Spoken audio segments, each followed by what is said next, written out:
In this video, we're going to take a look at the new features included in the April 2015 update for Power BI Designer Preview. This update is packed with lots of new features across three different areas.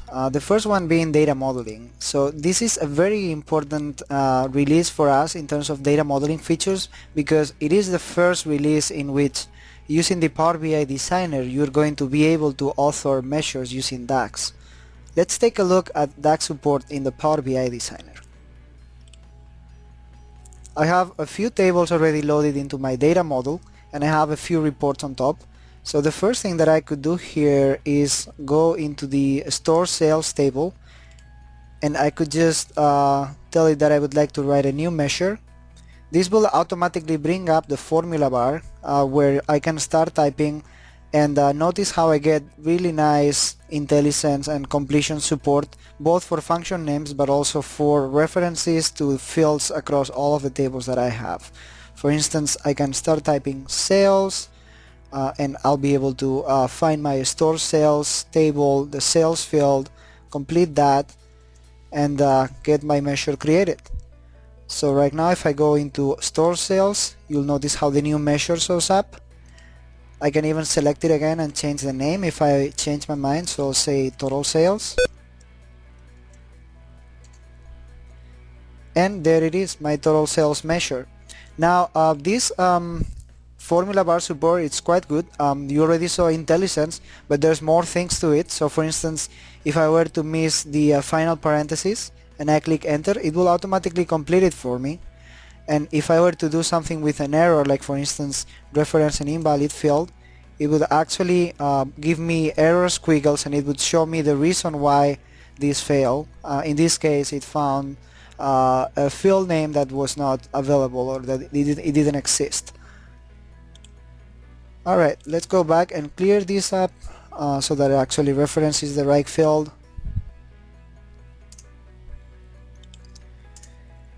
Another nice thing that I can do within the formula bar is type some comments. So I could do 1, 2, 3, and that's a comment, and it will be preserved after you save the file and reopen it again. We also support multi-line formulas and indentation. We also support comments placed in the middle of my expression within a single line. So for instance, if I do slash this is a comment and I do that, that's going to give me a comment right there. So as you can see, the measure definition didn't change, but I added a bunch of comments to it. And the last but not least, one of the really nice things that are included in this new support for formula bar DAX authoring is the ability to save incomplete measures. So imagine how often it is that you'll go try and write something, and in the middle of it you'll find out that you're missing something really important for that expression, and maybe you need to either search online or ask one of your coworkers or friends about it. Now you can easily save the file in the middle of authoring your expression in DAX, and it will be saved halfway through for you, so by the time you come back knowing the answer, you'll be able to finish up your expression. Alright, so that is pretty cool in terms of DAX measure authoring, but we also added new DAX functions compared to what you have today in Power Pivot in Excel. We added the following new DAX functions. You can find certainly much more details about each of them following the documentation links within the blog post announcement, but as a quick summary, we added a few new percentile functions, exclusive and inclusive as well. We also added support for median, product, concatenate, and a few other arithmetic and statistical operations. The next improvement in the April update for the Power BI Designer is the ability to configure data types and formatting options for fields within the report view. Let's go back to our report in the Power BI Designer. I can, for instance, select a field, let's say order date, within the orders table, and a new contextual tab shows up in the ribbon called Data Tools Modeling, and this will offer, of course, the ability to create a new measure, but also the ability to change the data type, and also the ability to change formats. So in this case, I'm gonna select the table below here, which uses order date, so you can see how the format changes. Right now it's using the default format, but I can go and change it to something that's more verbose, like with the weekday name, and you see how it automatically refreshes my table representation down here, and the values just adjust to the new format. We are exposing lots of formats for date time. There's dozens of them. We're also exposing lots of formats for currency, as well as all of the other data types, which, by the way, have also been reconciled. So now you have a consistent set of data types across the query view and the report view. And you can change all of them without having to go away from the report view if you're really focused on your report. No more back and forth between views to just switch a single field. The next and last, but certainly not least, feature within the modeling improvements this month is the ability to rename fields and delete fields from the report view. So this is also in the line of what I was just mentioning about trying to minimize the number of times that you have to go back and forth between views in the designer. We've added the ability to customize field names here. So for instance, if I select customer ID, I can click that drop down or right click, and I could do rename. So I could say, rather than customer ID, I could say ID, and this will automatically rename the field also on the query side. The other one that's interesting is the ability to delete fields. So I'm going to delete employee ID, and this will actually delete it from my query. So in fact, if I go back to my query and I take a look at the orders table, you'll see how ID, which used to be customer ID, has been renamed, and also the other column has been removed. So as you can see here, the last two steps, rename columns and remove columns, correspond to the things that I just did within the report view, which is actually pretty cool, because it will, as I said, it will save you a lot of time of going back and forth. And if you notice, we actually perform those operations without having to reload the query. So which is also pretty important for us in terms of giving you the most responsive and interactive environment that you can use within the report view. Alright, the next group of improvements is within the get data and query feature set. The first one is the support for OData before feeds. OData before is the latest available version of the OData feed protocol. And in order to use it, you just need to go to the existing OData feed option within the get data menu and specify your URL. So if you're using this already, you're familiar with it. If you're not, then I'd encourage you to try it out if you have an OData before feed. The next group of features are all around the options and customizations that you can apply within the Power BI Designer. The first thing that we've done is come up with a unified version of the options dialog. If you remember from previous designer versions, you would have the options dialog and then you would have a file settings dialog. Now we've combined both of them into a single dialog, which exposes both global options as well as current file options. So you can get here to customize default data load behaviors, configure your data cache options, decide whether you want to display update notifications or not, opt in, opt out of usage data, some tracing options as well, and a few other things around privacy and data load for the current file. Now the second thing that we added within this group of customizations and options is the ability to disable native database query prompts. Now if you're not familiar with native database query prompts, I'll just give you a quick intro. Imagine that I have this query called query1, and I would like to connect to a database, but I would like to send a custom SQL statement to this database, and I'm gonna construct that specific SQL statement based on the existing column 1. So I'm gonna do something like what I have here, where I'm going to connect to my Northwind database, and I'm going to do something like select star from customers, where the customer ID equals the value that I have in column 1. Now this is a native database query, is a feature that we added thinking mostly about the initial connection. So when you go and say from SQL you get the option to specify a custom SQL statement. We added that with the idea of making it easier for people to get started with using the Power BI Designer and using Power Query, because many people already had those SQL statements that they were using, like very sophisticated statements for their reports. So that we added that option. However, this option comes with a risk, which is that because it's passing a custom SQL statement, it could actually be running a malicious SQL statement that might be modifying or deleting data from your database. So we actually wanted to prevent the end user, the business analyst using our self-service tools, from running into that set of issues. And for that, we came up with this permissions model in which you would actually be prompt for every new native database query that you're trying to execute using our tool. Which would mean that you'd have to approve them one by one. Imagine in this case that I have 3 rows, I would get 3 different prompts, one for each row, asking me to confirm that I would like to run this statement. But if I had many more, and we've seen this from lots of customers, it's actually a very painful experience because they'll have to click one by one for dozens or even hundreds of times. And for a while we've been asked to provide an option to disable these prompts, and that's what we just did with this update. So if we go back to the options dialog, you'll see under the global group, you see a security section. The first option here is not requiring user approval. So you just click that, click OK, and then if I refresh, it will actually start running those queries without actually asking me for confirmation, which is pretty cool. Again, use it under your own responsibility. We don't want to take any responsibility for you if something bad happens to your databases, but just as an FYI, here's the option in case you need it. Going back to the list, the next thing that we've added is support for authenticating against custom Active Directory services. This is something that we've seen as a pretty common scenario when connecting to on-prem data sources.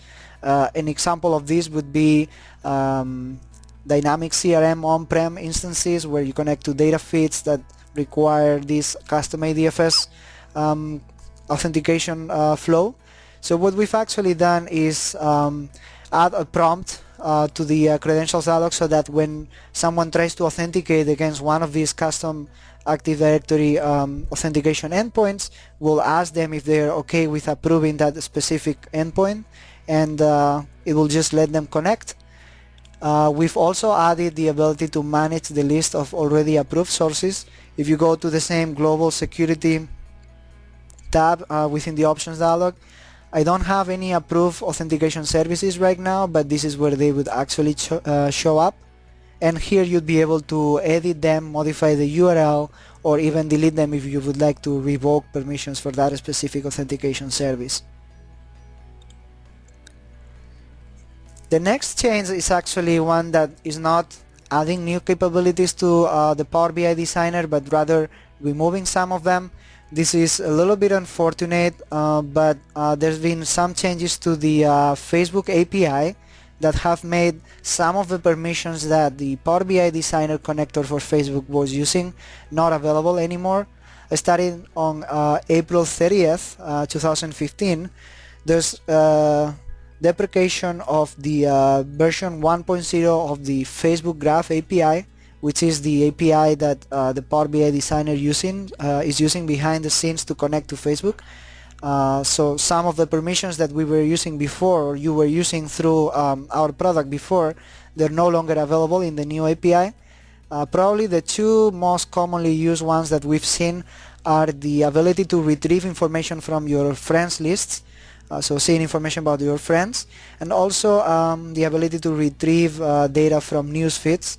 So unfortunately those two no longer are available in the new version of the Facebook API. So we've modified our connector to kind of work around some of these things and give you the most data that the new Facebook API allows us to use.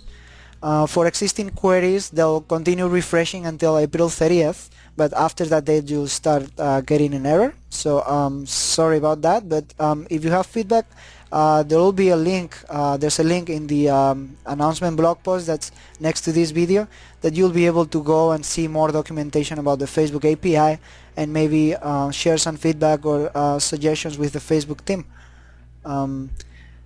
Alright, so the next feature on the list is support for fixed decimal number type.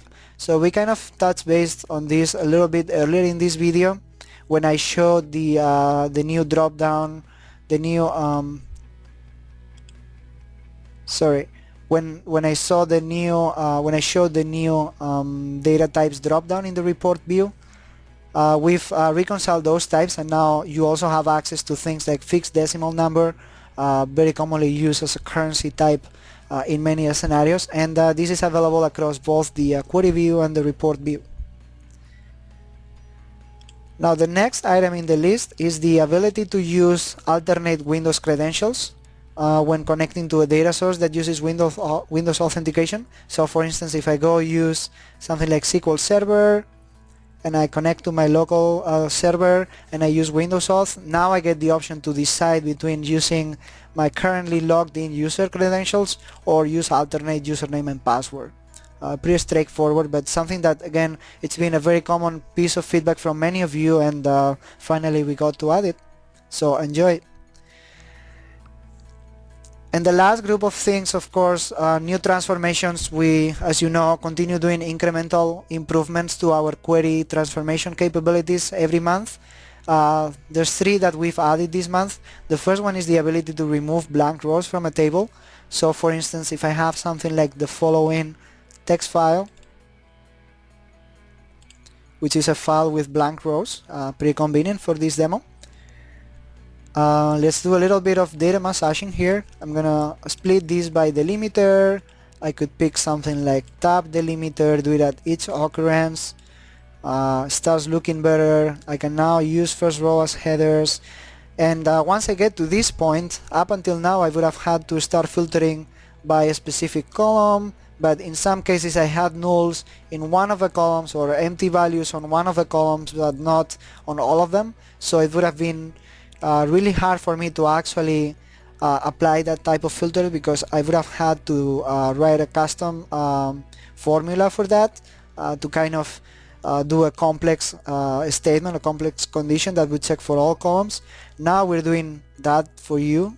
You just need to go under the remove rows drop down within the home tab, and the last option is removing blank rows, which would give me with just the 3 rows of interesting data that I have in this file. It is that easy now to remove blank rows. The next item in the list is the availability of median operation for group by and aggregate columns, and the last one is the ability to convert date time zone values to local time. So both of these are available under the transform tab. In the case of the median operation, it's under the group by dialog, which is the first option under the transform tab. So you can now do median over here, and the other one is within the aggregate dialog, the aggregate menu. You'll be able to apply median on top of numeric columns as well. Last group of improvements this month was a set of performance improvements that we've applied to the Power BI Designer in a couple of different areas. The first one is faster load of medium and large data set. We've improved it by about 20% compared to the previous month update, which is pretty cool. And the second one might be more applicable to everyone, which is improved time to open an existing PBIX or Power BI Designer file by about 50%. So that means when you double click in one of your existing files and it launches Power BI Designer and it loads your data model and the report and all of the queries, it will take about half of the time that it used to take with last month's update. And we'll continue doing more performance improvements again, along with quality improvements and usability. Those are the nicest ones to get into the product. That's it for this update. As I mentioned at the beginning, this is our biggest update to date with the Power BI Designer. We continue hard at work with many new features coming across all of the areas, new data connectors coming soon, new modeling features, things like calculated columns are coming really soon, so stay tuned for that, and many more improvements to the reports capabilities as well. If you have any feedback, please continue sending us smiles and frowns. We really appreciate those. Get back to you in all of them. And also there's a link in this blog post to our feature suggestion forum where you can go in and interact with other users, discuss what features you'd like to see next. There's people from our team looking at those forums as well, moderating the ideas, sharing status updates on things we're doing, things we're planning to do soon. We're taking a very incremental approach and customer-driven approach to building features in the Power BI Designer, and we would love to hear from you and make the product better every month. Thank you so much for your attention and have a good one. Enjoy.